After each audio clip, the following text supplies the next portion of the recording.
The villain who got the token of the temple became even more arrogant and domineering. He actually wanted to get rid of the man without restraint. At this time, he suddenly revealed a shocking secret. It turned out that he was not the man's biological son. Then, he even picked up a 40-meter-long broadsword and slashed at the man with fierce killing intent, as if he wanted to cut the man into pieces. The man reacted extremely quickly. At the moment when the broadsword was about to fall, he suddenly stretched out his palm and firmly grasped the sharp blade.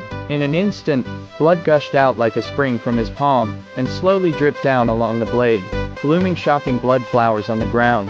There was a painful but resolute expression on the man's face. There was unyielding anger burning in his eyes as he stared firmly at this crazy enemy in front of him. The broadsword trembled slightly in the man's hand, as if it also felt the huge pressure brought by this intense confrontation, while the villain had a ferocious face and exerted all his strength to try to pull the knife out of the man's hand and continue his killing. The two were in a stalemate like this. The air around seemed to have solidified, full of tense and dangerous atmosphere. On the other side, the Lord of Zia country was holding a burned photo and missing his lost father. Learning that the child he had raised for many years was not his own biological child, the man was extremely sad. He was eager to know the truth. Why did the person in front of him claim that his own biological son had been killed by himself? He firmly grasped the knife that was slashed at him and questioned this person in front of him. He took out the keepsake of their recognition back then, but this person in front of him actually threw away the bracelet and said insulting words to the man loudly. But the man was trapped in the grief of losing his relatives